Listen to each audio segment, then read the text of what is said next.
So more now on that top story, news from the UK this morning that British authorities have decided to expel an Israeli diplomat in response to that the use by Israeli secret agents of British passports in the assassination of that Hamas official in Dubai.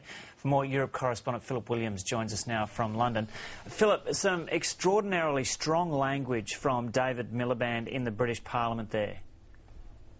Yes, absolutely. Not given to outlandish statements, always very calm, always very measured.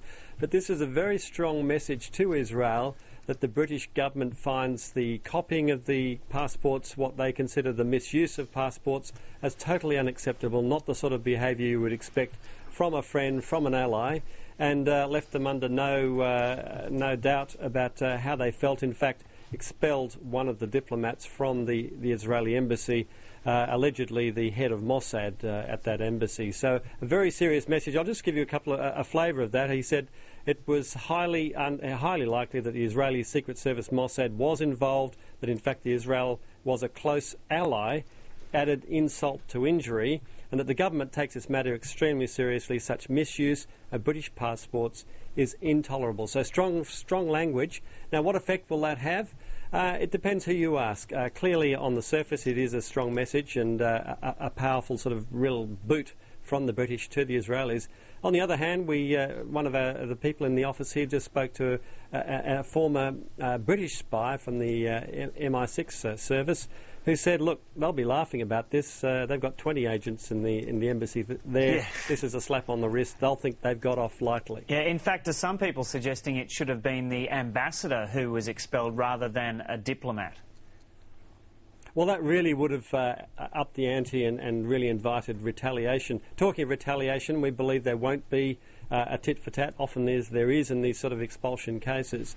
But it does underline that relationships have soured considerably between the governments and that the British aren't going to prevaricate anymore. They have absolutely outed the Israelis as far as they're concerned. That they say the Israeli government is behind this, that it's almost certainly Mossad that organised it.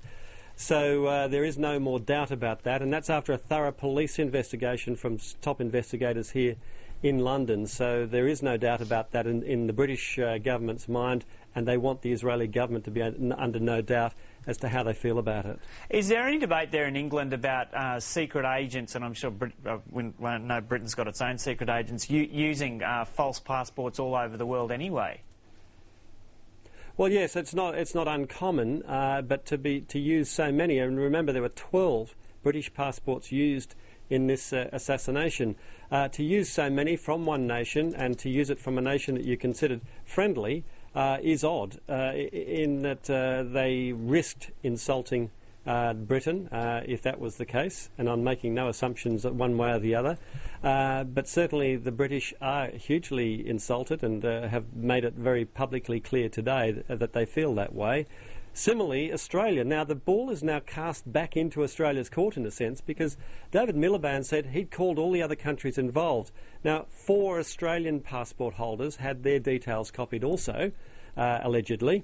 And the Australian government, of course, Kevin Rudd has made it very clear that he takes this extremely seriously. Now, if this is what the British have done, if they've expelled a diplomat on the basis of their investigation, where's the Australian investigation? And could we be doing a similar sort of thing in the very near future? I can't imagine that the conversation between David Miliband and Stephen Smith didn't include that option. And British officials have also issued a warning for British travellers to Israel?